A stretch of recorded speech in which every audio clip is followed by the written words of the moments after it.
If I buy a ticket through Delta's system, my name in their system is Nathan. And on my license, my name is Nathaniel. I do not remember making this decision. It's a big deal. You can't just change it. I've tried. I've asked Delta if they could change it, and they're like, we can't change it. And you're like, then I don't know. I don't know where we go from here, you know? If you can't do it, who can do it? I mean, is that why people call senators? Do they do it? I don't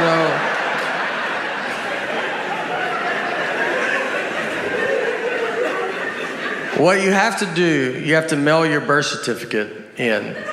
Some moms give their children their birth certificates. I've never received mine. I thought I was the proof of my birth. And you gotta mail it in. I've never been a big mailing in guy. I've mailed maybe 4 letters my entire life. I just never done it. Stamps make me nervous because I don't know how many you're supposed to put on. Where they're gonna be like, you should put 1 more on.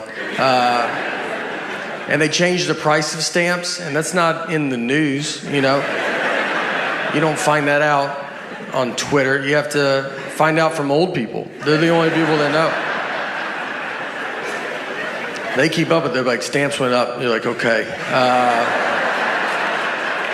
All right. Is it $100? Like, they're furious. Is it $100 a stamp? It's 3 more pennies. So, I will never go through that process to get my name changed, so I just deal with it.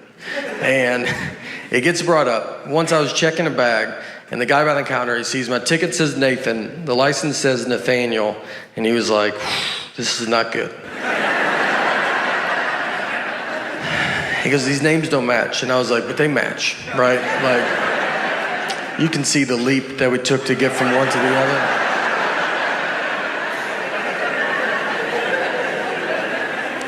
And he was like, but they're not the same. I was like, but they're the same. And I'm realizing he cannot find out people call me Nate at that point because, he can't handle that. He's gonna call the police over to be like, there's a guy with 3 names trying to fly right here.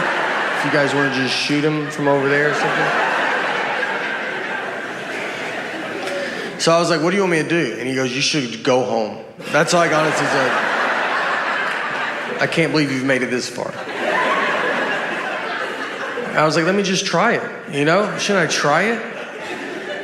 I said, look, I'll give you that those names don't match. But what I think is gonna help a ton is the picture on the ID. Something that I've always loved that they did. And I think with 70% of that name matching and 100% face, it's 170%. I think I'll get through. And this is what he told me. This is honestly what he said. He goes, look, man, I get it, all right? He's trying to relate to me. And he was like, my name's Joseph. That's what's on my license. So I can't buy a ticket under my nickname Bart. They're not gonna let me through. Immigration is tough, you know. They talk about this extreme vetting and everything else was happening. Look, it took me 20 years to get my citizenship. It took my mom almost 21 years. Outrageously long, 20 years. Like, I didn't have a path for 10 of those 20 years. I traveled the world doing stand-up comedy without a passport. Really difficult to pull off, by the way. I had what they call a refugee travel document. And on the front of this document, it says Department of Homeland Security, right? On the inside, in all caps, it says, this is not a US passport. Confuses everybody that I interact with, including the kiosk machine checking in, right? Like, you get a passport, you scan your passport, you get your boarding pass, and you out. Hey, party, we're leaving, right? Well, my shit doesn't scan, so I have to show up and be like, excuse me, man, can you please help me check in? She's like, sir, please scan your passport. I'm like, yeah, I don't know why you're yelling at me. I just got here. Yeah, I was here a week ago, and it didn't scan, so I was just, can you please help me check in? Sir, did you try it today? That's a really good observation. I didn't think about it today. Maybe today works.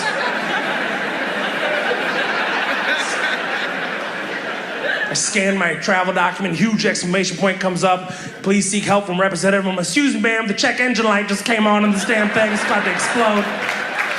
Can you please help me check in? She shows up. She's like, sir, just give me your passport. Oh, God. So I give it to her. She's like, okay. Sir, this is not a passport. I was like, yeah, I know. I've been trying to talk to you since I got here.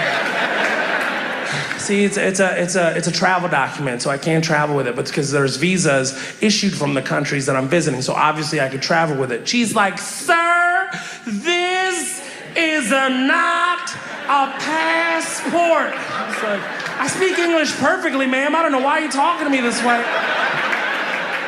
See, in 1948, the United Nations was founded, and in 1951, they had a Geneva Convention, and they created a Geneva passport that allows refugees and asylees to travel while they're seeking asylum from their respective countries. But you know what? I'm just gonna blow up this whole fucking airport. That's what I'm gonna do.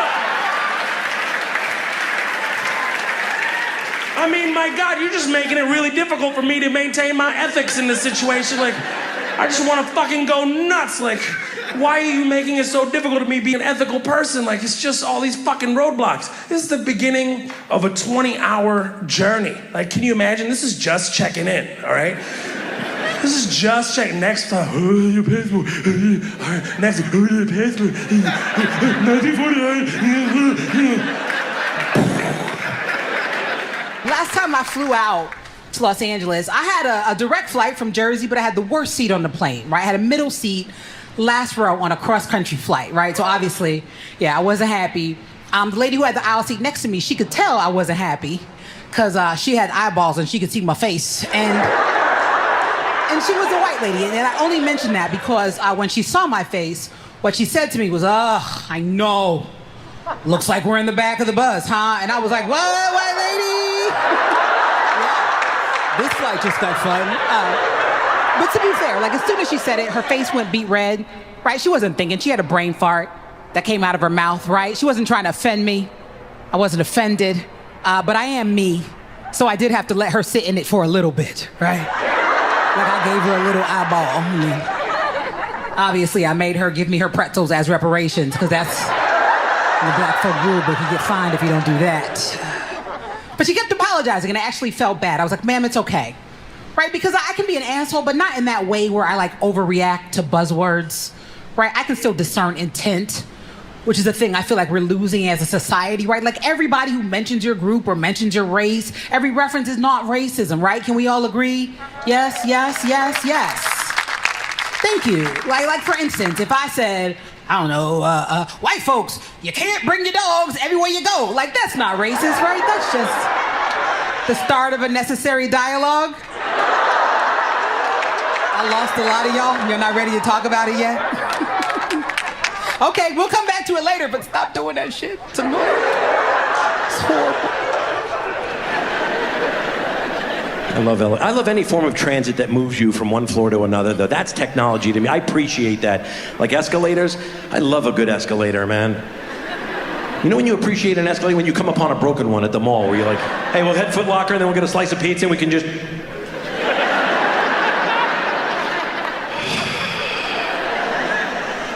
Let's just do it tomorrow. We'll do it tomorrow. I'm out of here.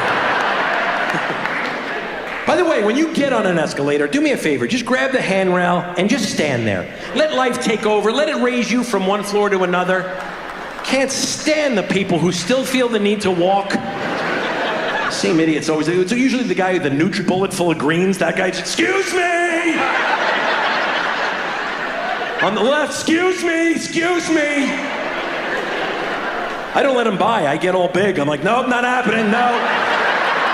No. Excuse me? Nope, not happening. Big man Pilates time.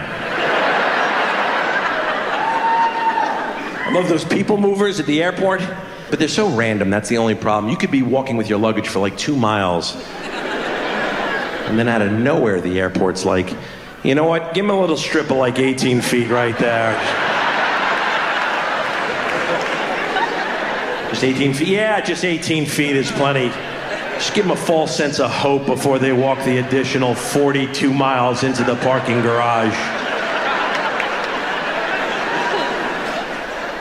I use them though. I could literally walk by a people mover and be like, oh, they got a people mover. I didn't see that.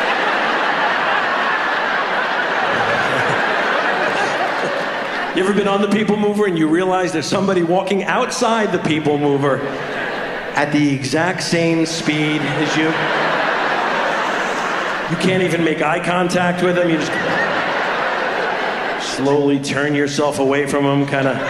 This is when I do a lot of my deep thinking, like, what kind of a fat, lazy sea lion are you?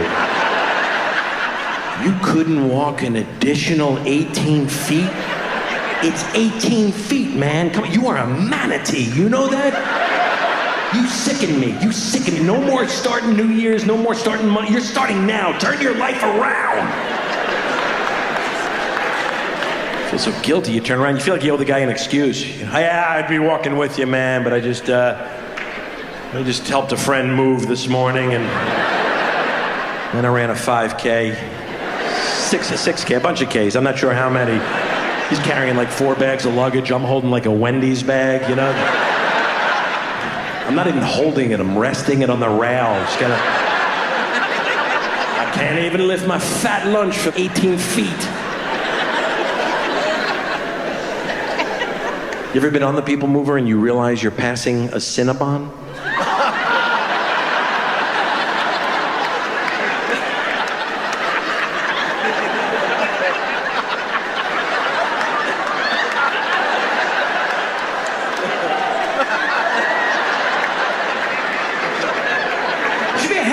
Or an exit ramp. If they did their research correctly, they would realize the people on the people mover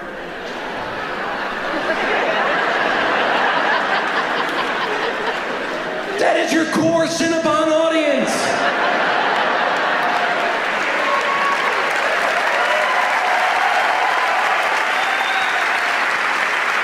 They're really smart. They'd have every people mover go directly into a Cinnabon.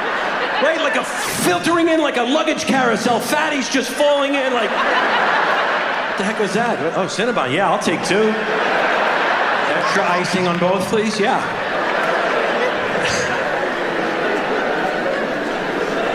Love Cinnabon. I should not have it. It's so good to be on a show like this, you know what I'm saying? I do shows, you know, like comedy shows, but you know, it's usually like a different roundup of people. Yeah, I'm usually like the only Virgo. Okay, y'all didn't hear me. Okay, a Virgo, like it don't just mean you're born in September or August. You ever watch like an adventure movie? Yeah. Right? And like you always know who gonna die first? The Virgo. Yeah, okay, now we all on the same page. Yeah, and I've been saying that for a while because it came up one time. I went to Canada one time to do a show, right? Not by myself, it was a group of us, but like not like Canada, like you know, like no, like way up. Yeah, we was like a mile from Santa Claus. What they call the Arctic Circle, which was dope because we flew up there, but we like not like from the airport. Yeah, we flew from somebody's backyard. You know, he picked us up and he said, yo, you know, he picked us up from the real airport, then took us to his house, and then said, we're gonna fly that way. And I'm like, well, when we going back to the airport? He goes, that's the plane right there, my friend. And I was like, I thought that was a Corvette. Okay, you know what that is, right? Y'all speak English, right? Because no, it had a tarp over it, and we pulled the tarp off, and it was an airplane, right? And you know what you don't want to hear before you get on a machine that can fly? Hand me the drill. I'm like, we got to put this together? But you don't. You just fold the wing down and tighten it up, right? And it was, like I said, it was a group of us, very diverse, everybody from different walks, but I was the only Virgo. And everybody's like, this is gonna be great. And I was like, no. And I don't know if you ever flown on like a little plane like that. It's not like a regular plane where you just get on and sit on and find your seat. You have to step on a scale. And I'm like, what's this for? He goes, well, we have to weigh you to see where you're gonna sit on the plane and to determine how much fuel we're gonna put in it. And I was like, whoo. Because it don't really matter how much I weigh, let's just fill it up. You know what I'm saying? And I was looking around to see if that sounded crazy to the rest of the horoscope. And check it out, because of my height and my weight, I had to sit right next to him like a co-pilot. Yeah. And we flying over the frozen tundra. Have you ever seen somebody do something that you don't know how to do, but you give them advice? Because something in you say, this motherfucker doing this wrong. Because we flying like this.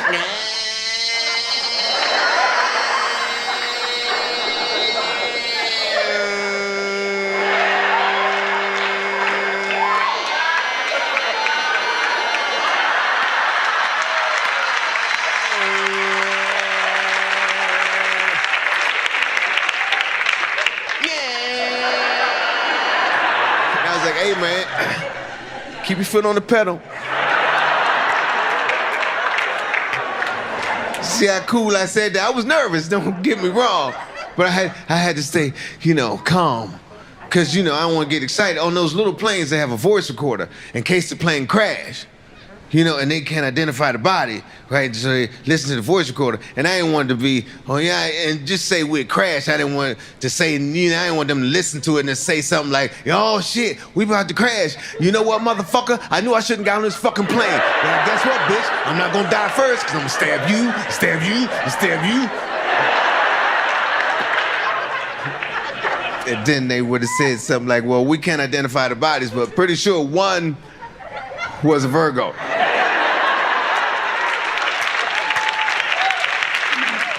It started with the packing.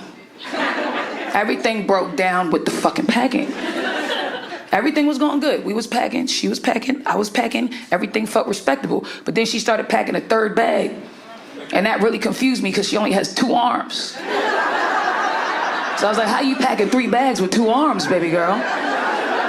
You don't got enough arms for the bags you packing. What a presumptuous, bold fucking move to pack bags you don't got fucking arms for. Who's supposed to be in charge of these fucking bags? Who's gonna be the boss, bitch? I don't understand.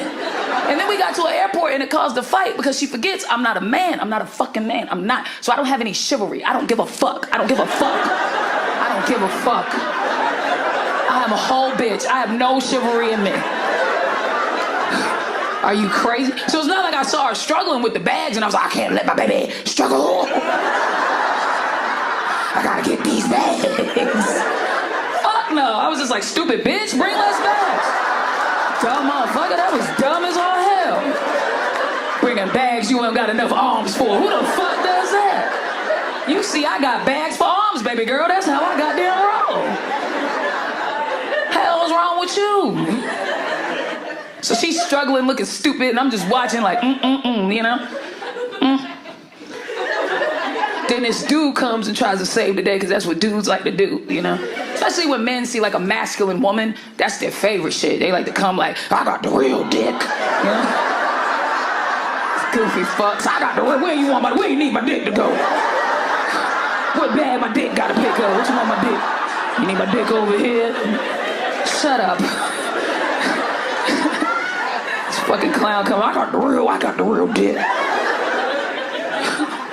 And he jacks up the bag. And then he looks at me and he's like, now what? Like, nigga, get mine too. You getting bags, get all the bitches' bags. The fuck you think? I'm a lady, carry my shit. Be a fucking gentleman.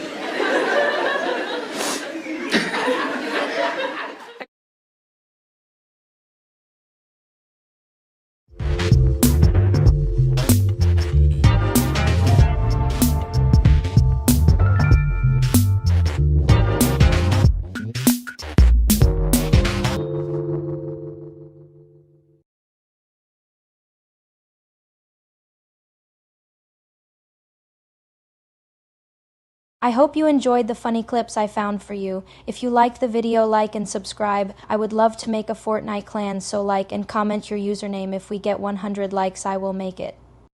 If you have any ideas for what my next video should be, comment down below. If we reach the like goal, I will be naming the clan Cheese Core after the channel. There will be no requirements, except you cannot be over the age of 18. I hope you enjoyed the video, and I will see you guys next time on the Cheese Core channel. Remember to like and subscribe.